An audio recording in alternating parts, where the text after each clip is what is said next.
So now I will hand over to Professor Puay Peng, who is a professor in the Department of Architecture of the National University of Singapore. And Professor He is giving a keynote on everyday and everydayness in Dunhuang. So please welcome Professor He for the keynote.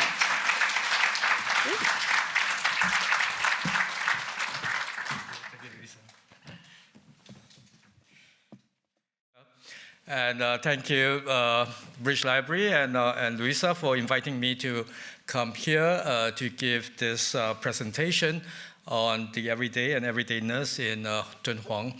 And for the team, IDP and Melody, Kitty, and others who extended such a warm welcome and hospitality to me. And I think I speak on behalf of the fellow speakers, very, very good hospitality given to us. Today, what I would like to touch upon is not life in Dunhuang, but everyday and everydayness in Dunhuang. So a question is, why the everyday? In a study of the history of mature culture or social phenomenon, we often come across the narratives from above and less from the common people and their lived experience. This is possibly due to the uneven availability of source materials for the historical study. However, the research focus in societal structures and the life of the common people has gained momentum in recent years. How do we frame these experiences and this lived experience from the common people? Is a question that I'm asking myself. Adding to the shift in historical studies of static societies is the study of the dynamic societies with interracial, intercultural, and the interfaith exchanges along the Silk Roads as we're exploring these 2 days. And demonstrated also brilliantly in the British Library exhibition, A Silk Road Oasis, Life in Ancient Dunhuang, focusing on Dunhuang itself. The Silk Roads can be regarded as physical routes or a conceptual framework for the understanding of the sites, of the cave temples, of the manuscripts, and the arts along the numerous towns and cities interconnected by multiple trade routes. But most of the studies of the Silk Roads focus on the transmission of goods and ideas, sometimes across 7,000 kilometers. So this is almost like a flyover view of the enormous network of routes without deeper understanding of the individual towns, city, or sites, or even the community along the route.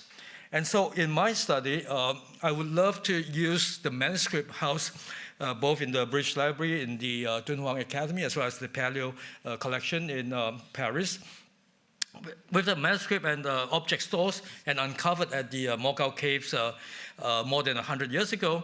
I find that this is an opportunity for us to study the lived experience of the commoners in this border town. And so I will focus on the urban architecture spaces to uncover the everyday happening in these spaces, or not always every day.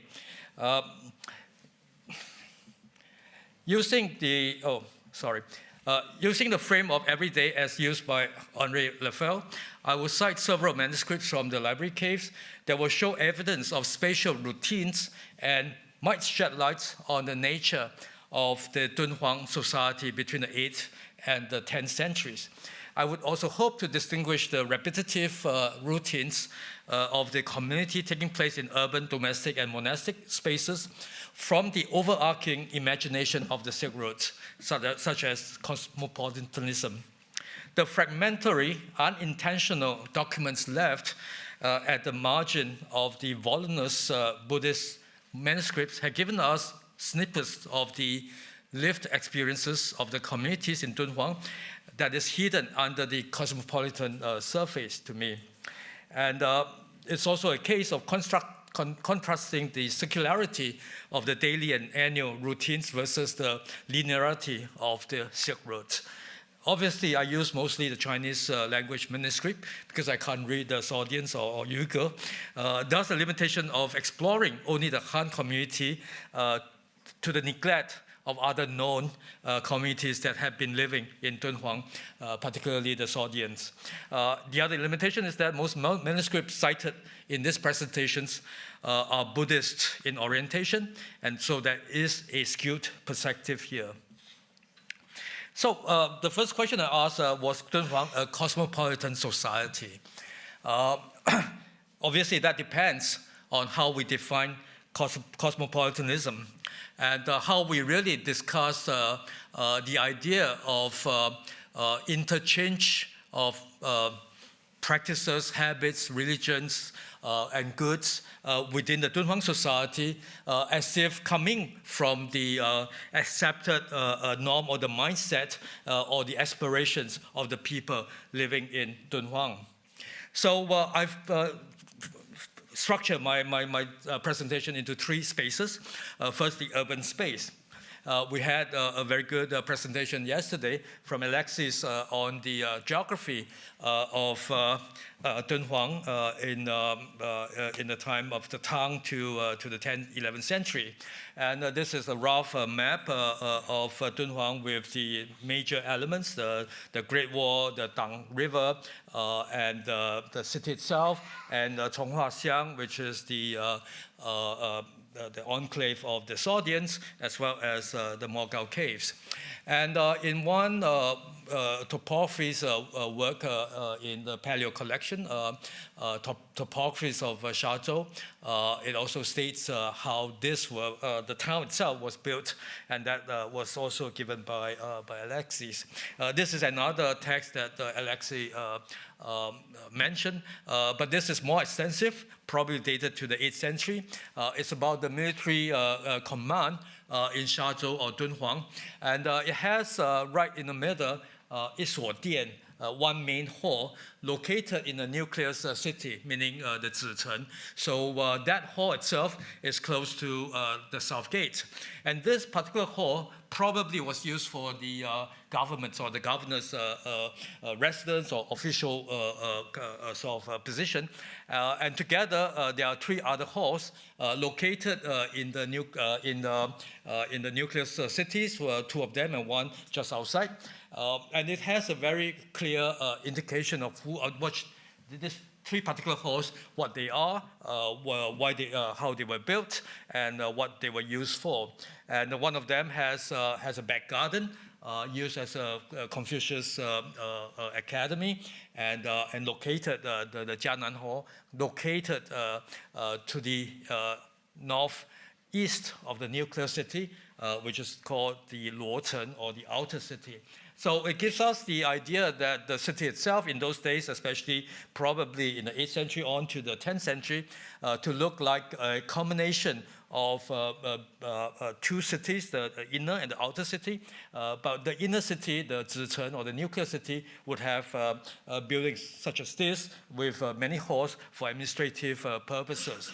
And you can see that it probably, based on the current map or the city of Dunhuang itself, you can see that on the west is the Tang River, and to the east and south is the Mogao caves, and so there might be a nuclear city marked in red, in green in the middle, and then the outer city, and probably four gates on the outside. And what is also interesting among all the manuscripts are the names that were sort of given to different wards. And so the city itself, both the inner city and the outer city, were organized with all these wards, as you can see, and must be many more. And this would be something very close to some of the illustrations that we see of the Avantasaka universe in Dunhuang cave itself. This is from cave 85, closer to the time of our manuscripts, 9th to 10th century. And you can see that the city itself, this obviously is a imaginary city, but it's sort of patterned after the city of Tang dynasty that is divided into wards. And the blown up on the right shows you obviously the walls, but within which is a pond, according to the sutra. But in any case, in the real buildings or real cities, it would have been a lot of different houses with lanes inside, such as in Chang'an. But as you can see, the walls were covered by these walls all around, and therefore the streets are not the streets that we are accustomed to, and therefore life within the city or the lived experience of the city would be all within the wards rather than outside of the ward along the streets. That really changed around the 9th century, when in some of the manuscripts mentioned particularly the wine shops. Now, these are not the wine shops in the city, obviously, but there are plenty of examples of wine shops where people were having fun. I mean, last night was a Friday. After the concert, I don't know whether you go to a pub, but this was, this was a scene that you can see people dancing or whatever, but drinking inside the wine shops. And so by the time of the 9th century, the ward wall were opened up, and so the many shops were lining up the streets, so much so that in the 10th, 11th century, in the Song Dynasty city of Kaifeng, which my professor Roderick had studied at length, the Kaifeng cities would have streets full of shops, like what we see as commercial streets of today. But it was a transition time between the 9th and 10th century, and so the life of the people along the wards would be really changed during this time. And there is this manuscript that's also shown in the exhibition, Stein 3929, merits accrued by building an aranya by the manager of the painting guild and the lackey to the military commander or commissioner's office, Dong Baode. And it's quite interesting manuscript because it has two portions. This one is the more refined writing, and on the other side for less refined writings, but speaking of the same thing. But what I like to see in this particular manuscript is the address, right? I mean, when we come into the UK, we have to fill in our home address. And this is how the address has been filled in, right? 当府子城内北街西横向东口. Translated literally, eastern junction of the western transverse lane along the North Street in the nuclear city in the particular Fang or the ward, so somewhere over here. So it means that Dong Baode at that time was living in the inner city, which will house the governors or the military commissioners' office, the big residences, as well as residences of the high and mighty. And so the inner city or the nuclear city would have been a place where all the powerful people would live. And so, but the address is really interesting. It's within the ward of this particular nuclear city on the north streets within the ward to the western transverse lane and the east. So it should be at the junction of the North Street and the western transverse lane within the ward. And here in this particular text, he also mentioned the building of Aranya, which I will come to later on.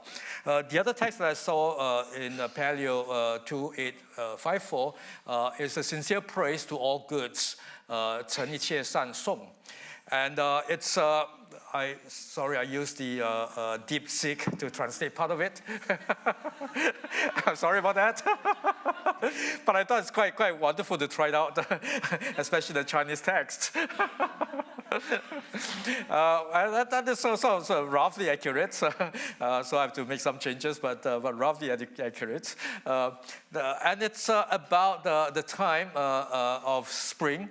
About this time of the year, the widows are yet to bud, and the clouds at the border are still cold, and so on and so forth. But it talks about the festival which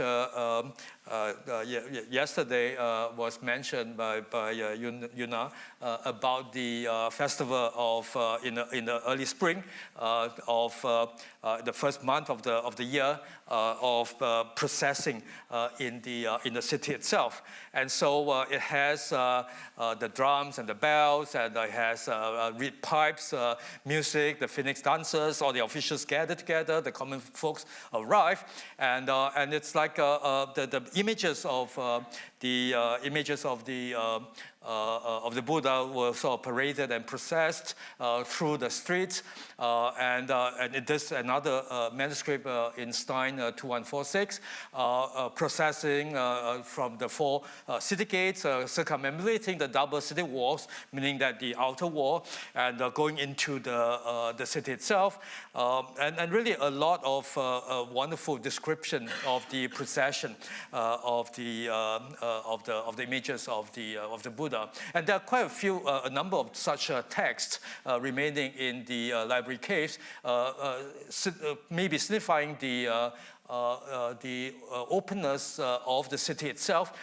Mind you, at this time, probably will be some of the walls will still be in place. Some might be opened up for shops. But you can imagine the processions of the people participated by all the people in the city itself, parading with images, with banners that have been described yesterday and by Yuna, and all these fans and pomps and circumstances, perhaps, along there.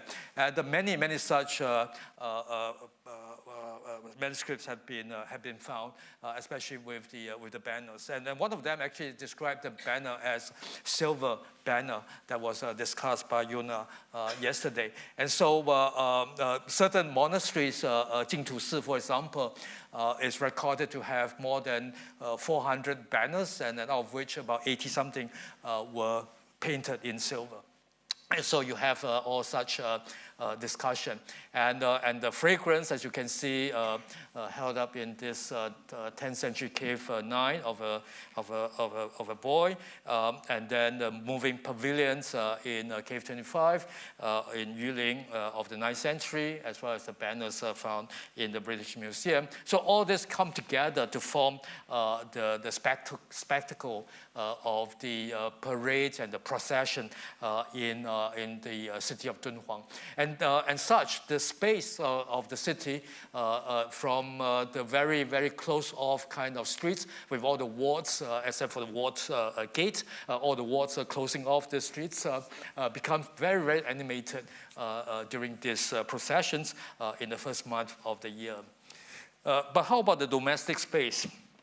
Now, this is really very difficult to find evidence because most of the texts that we read are from the Buddhist texts.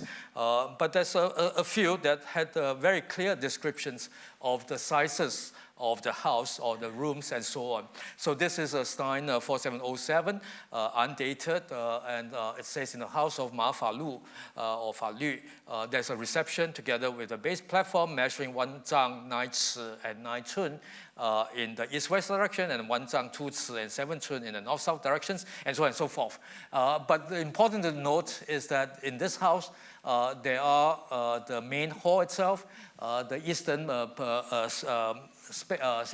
room or eastern hall, the small eastern hall, the western hall, and then the kitchen. And so if we put together the main hall itself, the eastern hall, the small eastern hall, the western hall, and the kitchen, it would form something like a compound, rectangular compound of this sort, right? And so this would probably be the form of the house itself. And I make some calculations of the sizes of these houses. You can measure it against your own house or your own apartments, 25 square meters for the receptions. But the kitchen is pretty large, 17.5 square square meters, sorry, not square feet, of the kitchen. And so altogether, probably about 300 square meters for the house itself.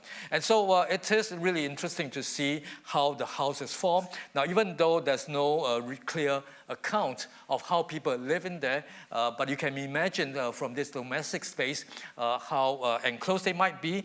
And following some of the examples that you see in the Dunhuang paintings, wall painting, the main hall might have a peach roof, whereas the rest would be more like a flat roof. The other mentions of Fa Lü is this particular manuscript Stein 3876. So I'm not too sure whether they are the same person. Ma Fa Lü obviously is Fa Lü, a monk from the Ma family. And the Ma family was a very, very big and important family in Dunhuang area. And so this is another one of Fa Lü. But this one, it says that, I'm really poor. I've not got many ancestral properties. My living space is not enough. Therefore, I need to buy a house. Right? And this is a buying of a house, even though he's a monk.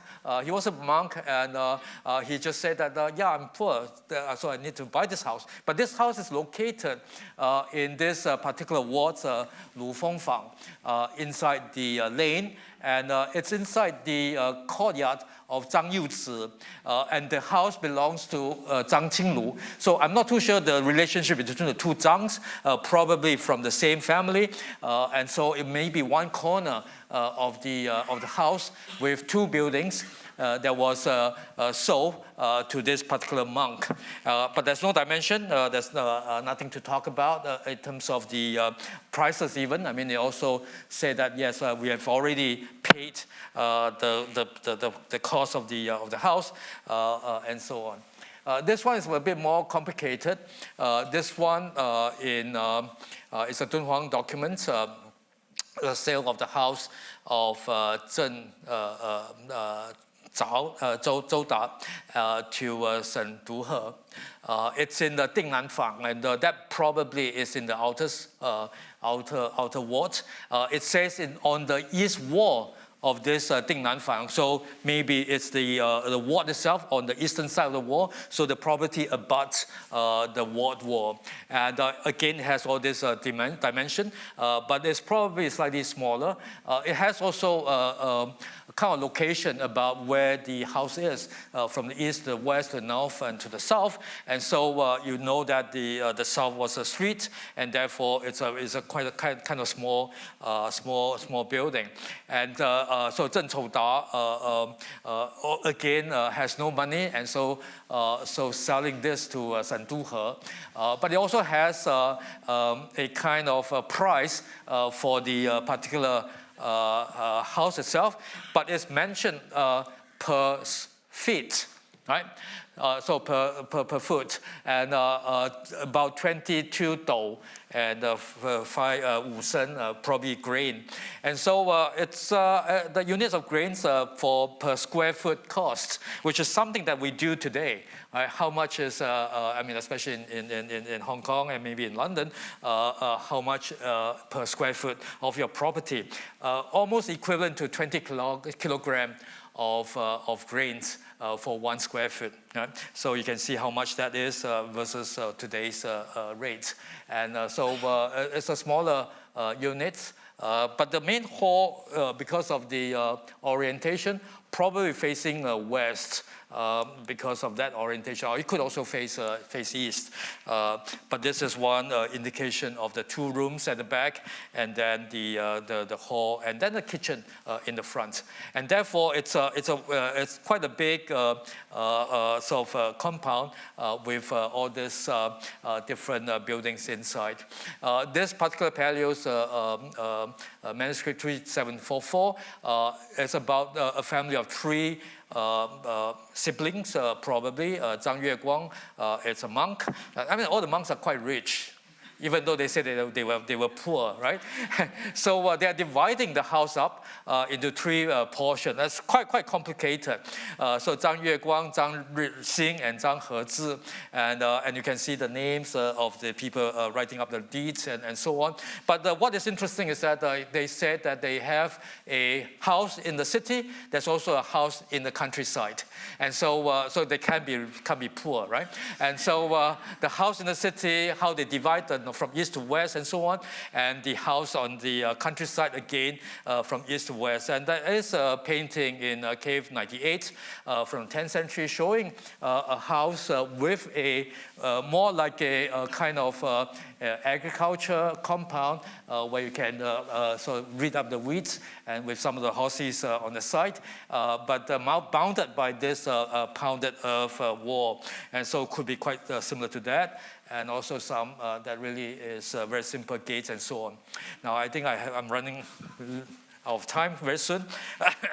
So there are two other manuscripts I want to cite that relates to building of a Buddhist site or turning the house into a small monastery. And this had been a well-known practices in the history of Buddhism from the northern and southern dynasties all the way to the Tang dynasty.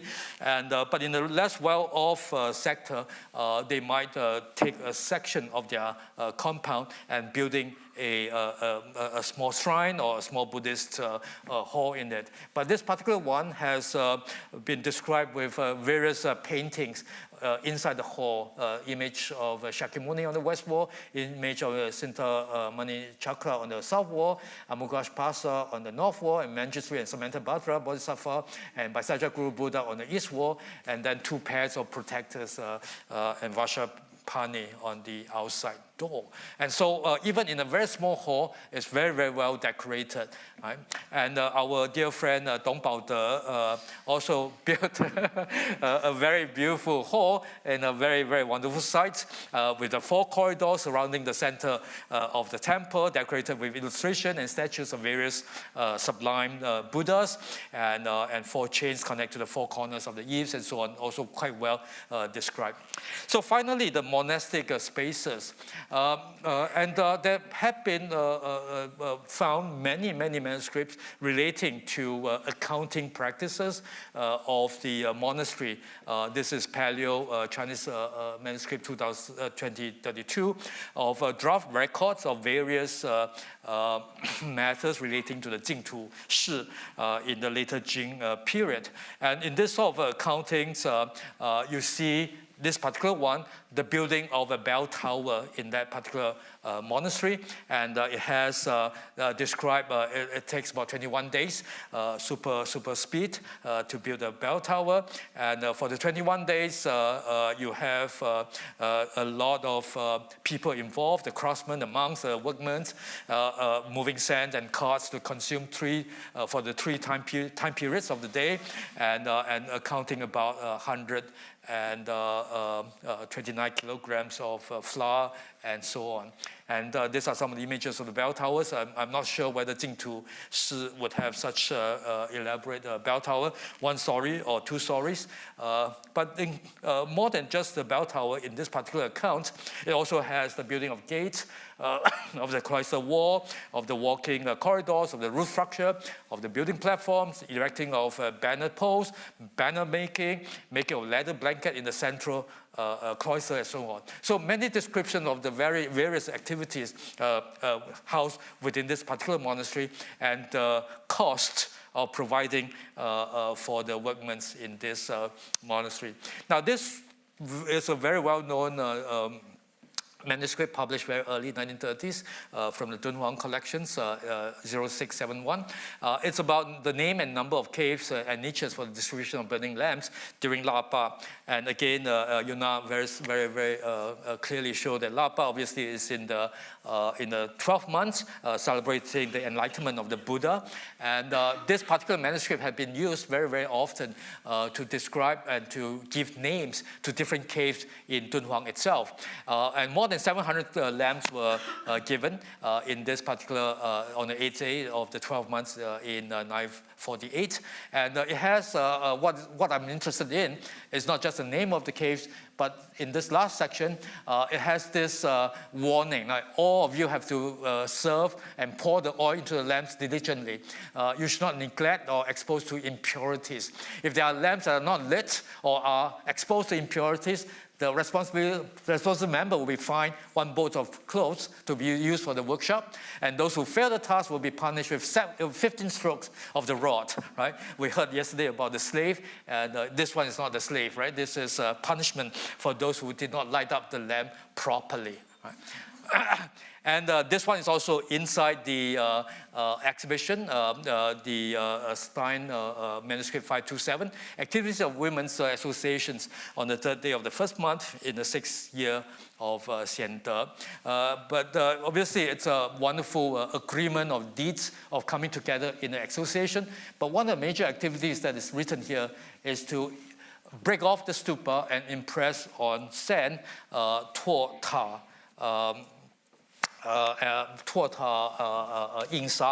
And this is also described by Michelle yesterday for the prayer of blessing, as well as to thank the emperor for the blessing given. And so it describes the activities. But there are other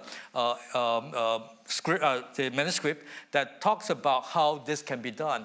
This is the Paleo manuscripts 3276 of a men's association for the repair and to gain merit. But in this particular case, it's also the making of sense images, as well as the way you go about with this particular ritual. Right? So in order to send off the disasters of the past year and welcome the harmonious yang qi of the 3 springs, wishing auspicious luck of the new year, and coming to the sandy bank, choosing a level and clean site, take off or reveal the true likeness of various Buddhas, and imprint the wonderful images of Tathagata. Incense and flowers are burned as offerings in the upper realm, and all sages and worthies will surely be touched by the distant ringings of bells and melodies. And so it's a wonderful festival to do that. And what they were doing probably would be like these images from the Law Archives at Princeton, that you see the sandy bank in front of the river Dangquan, in front of the cave itself, and find a level site using a mold like this, pack sand into it with a bit of water, and then take it off, and so you have hundreds and thousands of images in front of the caves. But others also describe, after doing that, they will light up the lamp wheels in front of the Buddha images inside the caves. And so that again is another extension of this day's activities that you also see in some caves painting, especially this one, 220s from the 7th century, very beautiful wheels of lamps, and people preparing, the heavenly beings preparing the lamps over here and putting up on top. And this is a later version of the lamp wheel, and usually associated with the Vaisajja Guru or the medicinal Buddha's illustration, and some simpler ones illustrated over here. And so this will be the activities, and very, very devotional in this particular activities. This image we saw 4 times yesterday. by various speakers. So I'm not going to repeat it. It's a Paleo Tibetan manuscript 993 of a Tibetan monastery. And this is the western side of the monastery. The eastern side of the monastery is gone, is lost. And in here, of course, with the inscription, you have, as Alexi said, it's the preaching hall, as well as stupas over here, used for preaching, used for the monks to stay. But at the back, you can see the small enclosed kind of groves is for teaching and debates, as you can see in today's Tibetan monasteries. And so very, very clearly. So there will be Tibetans living in around Dunhuang. So my last section, sorry, my time is up, is the audience presence, because I think I need to put this in order to discuss cosmopolitanism. In the same text of the illustrated geography of Shartou, there's also a description of a temple dedicated to Zoroastrianism. It's to the maybe about 500 meters away from the city wall itself, and it has 20 niches with about 100 steps surrounding it. And another science document 2441 also said that there is this Zoroastrian temple that you burn lamps at the temple so that you don't forget the past. And the poem, again translated by Deepseek, from the 20 ballads from Shartou, which is really quite wonderful. And it says that the temple itself is located in Anchen, which is the community of Saudians to the east of the city wall itself, about 500 meters away from the city wall, on the way to Mogao Caves, I suppose. And it talks about the gates and the hall itself. But what is interesting is morning and evening, like ropes, the wine flows. I think that's really wonderful. We would have that tonight, I hope. And this is some images of Penchikent, the particular Saudian city in Penchikent, and this on the western side of the main city itself are some of the Zoroastrian hall or temple, and similarly in Samarkand. This is the image where we see exhibited in this particular one here in the British Museum's exhibition, a fantastic exhibition as well. And within the house itself, you have all these decorative elements. But what I wanted to really look at are in Samarkand, you have the boats depicted and described as boats with Chinese ladies, 8th century. In Dunhuang, you have boats, seagoing vessels like this, decorating many caves. But this one is also of the 10th century and 2000 in the 10th century in cave 288. And so both are in a city, so far away from the water. And so how would you depict the boat? Obviously, this may be a boat on the lake that is said to be a seagoing boat. And they kind of, if this can be a kind of art historical research to connect all the boats together, connects all the dots together. So finally, it's this question of the city of Dunhuang and the Silk routes. There are still many questions to be asked and even more answers to be found. Looking at the everydayness of Dunhuang society using the manuscripts of the library cave could be fruitful in revealing the everydayness in Dunhuang. But there's always the two perspectives, the high society versus the common people, the linearity of the Silk routes and the individual oasis cities and settlements, how to make the everyday in Dunhuang meaningful. Is it just to show the life happening at the time, or could it be more indicative of the mindsets of the people and their aspirations? And so the way forward probably is to be mindful of the local community along the Silk Road, and not to be drowned in the grand narrative, but to showcase the richness and aspiration of the lived experience of the people. Thank you.